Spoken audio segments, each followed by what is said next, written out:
Hi hello नमस्ते. मी मनीषा पुन्हा एकदा आपल्या नवीन ब्लॉगमध्ये तुम्हा सर्वांचं मनापासून स्वागत करते. तर आज इकडे मी डिझायनर ब्लाऊज शिवणार आहे आरी वर्कचा.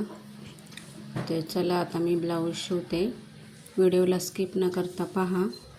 पुढे मी तुम्हाला दाखवणार आहे ब्लाऊज पूर्ण झालेला आणि मसूरची डाळीची रेसिपी पण दाखवणार आहे. तर व्हिडिओला स्किप न करता पहा. तर इकडे मी ब्लाऊज शिवला आहे आणि त्यानंतर मला हे पॅचेस पण बसवायचे होते त्याला साईडला एका कोपऱ्याला. ते पण मी पुढे तुम्हाला दाखवते. तर चला आता हे पाहू शकता इथे बसवणार आहे. तर ब्लाऊज शिवून झाला फायनली. तर पाहू शकता आरी वर्क केलं आहे त्याला. मस्त असं ब्लाऊज झालं आहे शिवून. आणि आता ते पॅचेस वगैरे राहिलेले ते पण लावून घेणार आहे. ते पण लावल्यानंतर तुम्हाला दाखवते. आता हुक वगैरे लावायची.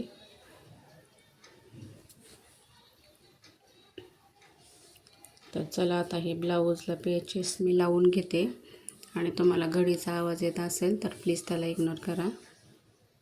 तर चला आता हे लावून घेते आणि मग नंतर तुम्हाला पूर्ण ब्लाऊज झाल्यावर दाखवते. सर्व प्रकारचे ब्लाऊज डिझाईनमध्ये शिवता येतात मला.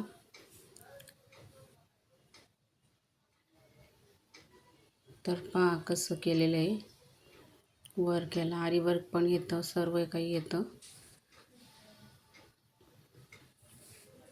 तर इकडे ब्लाऊज शिवून झालेला. आता हुक लावायचे राहिलेत त्याला. मोराची मस्त अशी डिझाईन केलेली आहे. खूप वेळ लागतो ह्या ब्लाऊजांना शिवायला. आरी वर्क करायलाच खूप दिवस लागतात.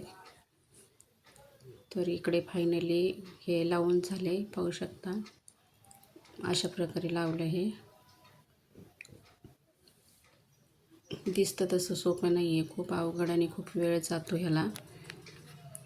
मानपाट एक होते पूर्ण. तर आता ब्लाऊज पूर्ण तयार झालेला आहे. आता त्याला हुक वगैरे लावून घेते आणि मग तुम्हाला दाखवते. तर इकडे हुक लावून झालेत. पाहू शकता इकडे कपडे दिसत असतील ते काढून आणलेत. घड्या वगैरे करायचे आहेत. आणि आता मी तुम्हाला रेसिपी दाखवते. ह्याच्यात तेल टाकलं, हळद मीठ लसूण टमाटा सर्व टाकून घेतलं, मसाले वगैरे, आणि परतायला ठेवलं होतं. आणि आम्ही नवीन लॅपटॉप पण घेतला आहे. तो पण तुम्हाला मी पुढे दाखवणारच आहे मुलांच्या शिक्षणासाठी. तर इकडे हे सर्व लाल वगैरे झाले की याच्यामध्ये मसूरची डाळ धुवून टाकायची आणि नंतर कोथिंबीर वरून टाकणार आहे. तर चला आता आपण डाळ वगैरे टाकून घेऊ आणि नंतर ही मसूरची डाळीची रेसिपी तयार होईल. आणि नंतर मी तुम्हाला लॅपटॉप पण दाखवते. तर पुढे 5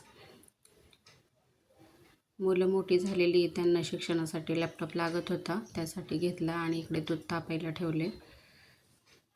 तर आमच्या प्रज्ञेची पण खूप मस्ती असते, मध्ये मध्ये काही ना काही चालूच असतं. खूप हसत होता आम्ही, काहीतरी बोलतच होती ती. आणि तिला पण व्हिडिओमध्ये यायला लाज वाटते. ती पण काही येत नाही.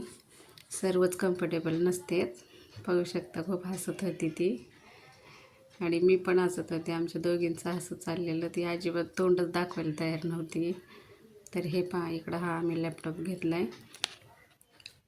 तर हा माझा छोटासा ब्लॉग तुम्हाला कसा वाटला कमेंट करून नक्की सांगा. व्हिडिओ आवडल्यास लाईक शेअर सबस्क्राईब करा.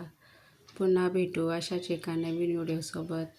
तोपर्यंत सर्वांना बाय.